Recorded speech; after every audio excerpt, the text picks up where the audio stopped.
Napoleon Bonaparte was not originally French. He was born Napoléon de Bonaparte in Corsica. This island became French only shortly before his birth in 1769. His early life was steeped in Corsican identity. He even initially viewed France as an occupying power. This outsider perspective, however, perhaps offered him a unique vantage point later in his career. He could see France's strengths and weaknesses with a clarity that a native-born Frenchman might have lacked. His ambition was kindled early, fueled by a desire for glory and a keen intellect that set him apart from many of his peers.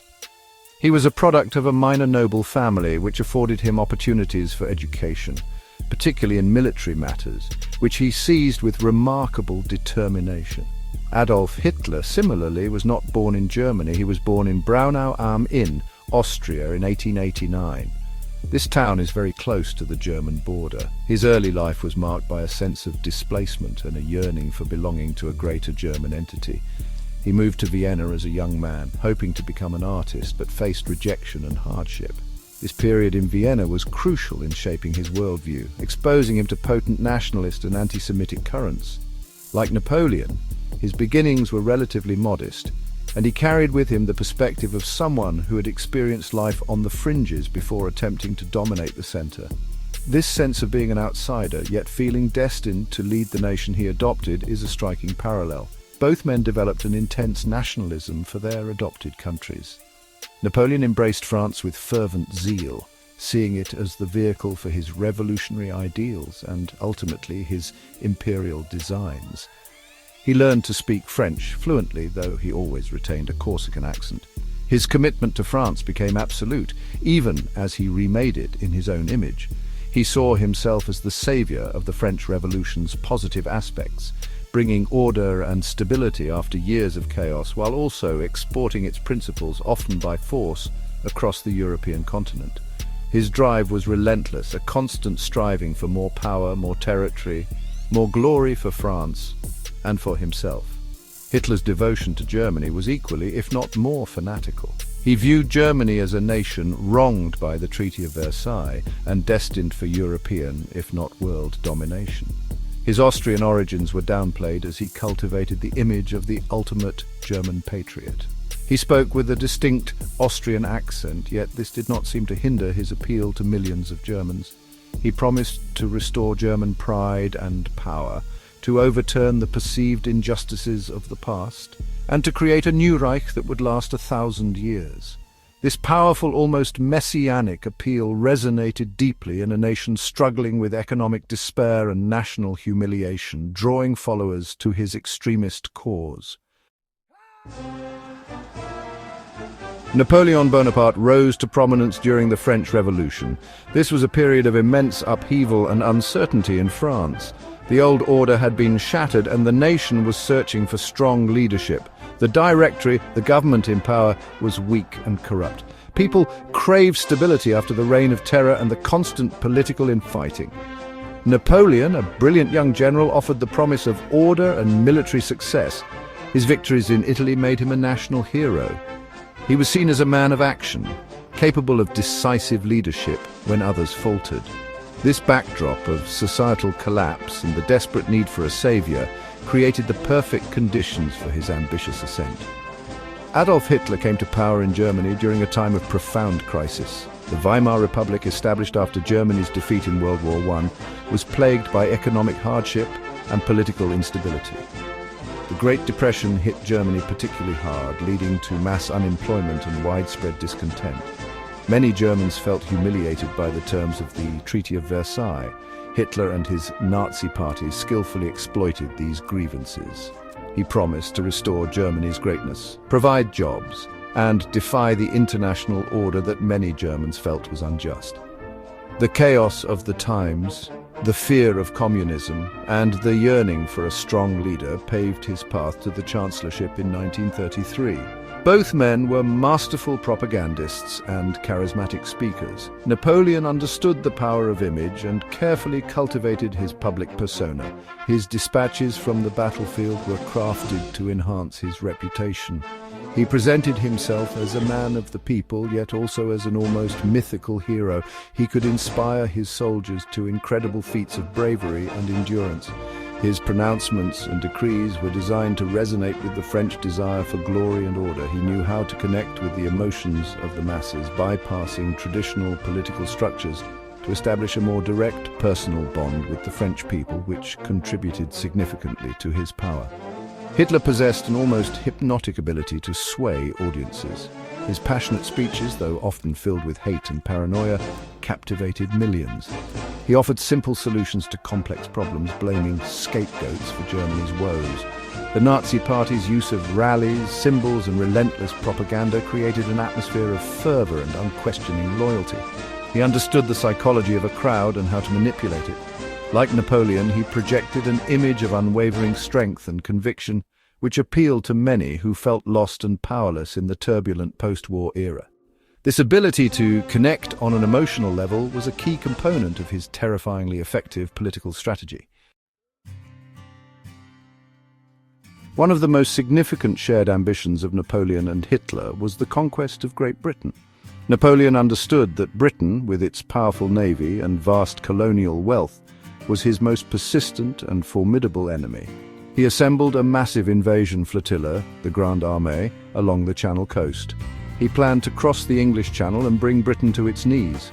However, the Royal Navy, under commanders like Nelson, proved to be an insurmountable obstacle. The decisive British naval victory at the Battle of Trafalgar in 1805 shattered Napoleon's hopes of a direct invasion. He then resorted to the continental system, an economic blockade, to try and cripple Britain, but this too ultimately failed to achieve its objective. Adolf Hitler, over a century later, also viewed Britain as a key adversary standing in the way of his domination of Europe. After the fall of France in 1940, Hitler expected Britain to sue for peace. When Britain, under Winston Churchill, refused, Hitler ordered preparations for Operation Sea Lion, the planned invasion of Britain. The Battle of Britain, fought in the skies over southern England, became a critical turning point. The Royal Air Force, though outnumbered, managed to inflict significant losses on the Luftwaffe, forcing Hitler to postpone and eventually abandon his invasion plans. Like Napoleon, Hitler found the island nation, protected by its air power and navy, an unbreakable fortress against his ambitions. The decision to invade Russia proved to be a catastrophic error for both Napoleon and Hitler. In 1812, Napoleon led his Grande Armée, numbering over 500,000 men, into the vastness of Russia. He aimed for a quick, decisive victory. However, the Russians employed a scorched earth policy, retreating deeper into their territory and denying Napoleon the supplies his army desperately needed. The capture of Moscow was a hollow victory, as the city was largely deserted and soon set ablaze. The brutal Russian winter then decimated Napoleon's retreating army. Only a fraction of his forces made it back, a disaster from which his empire never fully recovered. Hitler repeated this monumental blunder in 1941 with Operation Barbarossa. He launched a surprise attack on the Soviet Union, expecting a swift collapse of Stalin's regime. Initially, German forces made rapid advances. However, the sheer size of Russia, the resilience of the Red Army, and the onset of the harsh Russian winter stalled the German war machine. Like Napoleon's army, Hitler's forces suffered immensely from the cold, lack of supplies, and relentless partisan warfare. The failure to capture key objectives like Moscow and Leningrad and the eventual devastating defeat at Stalingrad marked a crucial turning point on the Eastern Front, draining Germany of men and resources and ultimately sealing its fate. A persistent myth surrounds the height of both Napoleon and Hitler, often used to caricature them as small men with oversized ambitions. Napoleon was recorded as being about 5 feet 2 inches tall in French measurements of the time.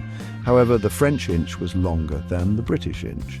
Converted to British imperial units, he was actually around 5 feet 6 inches or 5 feet 7 inches. This was about average height for a Frenchman in the early 19th century. The Napoleon complex theory, suggesting his ambition stemmed from a desire to compensate for short stature, is largely a product of British propaganda during the Napoleonic Wars, designed to diminish his formidable image. Similarly, Adolf Hitler was approximately 5 feet 9 inches tall. This was also an average height for a man of his era. The image of him as being unusually short is not supported by historical evidence. Propaganda from Allied countries during World War II sometimes depicted him in a diminutive or comical way, but this was a tool of psychological warfare rather than an accurate physical description. The focus on their supposed lack of height serves as a distraction from the true nature of their power and the immense impact, both destructive and transformative, they had on the world. Their ambitions were driven by ideology, historical circumstance, and personal character, not by their physical stature. The ultimate downfall of both leaders bears striking resemblances. Napoleon's disastrous Russian campaign severely weakened his military. The nations of Europe, emboldened by his losses, formed new coalitions against him. Despite brilliant defensive campaigns, he was eventually overwhelmed, leading to his abdication and exile to Elba. His brief return during the 100 Days ended decisively at the Battle of Waterloo in 1815, followed by permanent exile to the remote island of St. Helena. His insatiable ambition and the constant warfare he waged ultimately united his enemies and exhausted France's resources, leading to his complete and utter defeat. Hitler's defeat followed a similar trajectory of overreach and a multi-front war. The failure in Russia, combined with the entry of the United States into the war, turned the tide decisively against Nazi Germany. Allied bombing campaigns devastated German cities, and relentless pressure on both the Eastern and Western fronts squeezed the Third Reich into collapse. Like Napoleon, Hitler refused to countenance defeat until the very end, fighting on as Allied armies closed in on Berlin. He ultimately took his own life in his bunker as the Soviet army stormed the city in April 1945. Both men, who rose from obscurity to command vast empires, met their ends in ruin, their grand designs shattered by their own hubris and the combined might of their adversaries.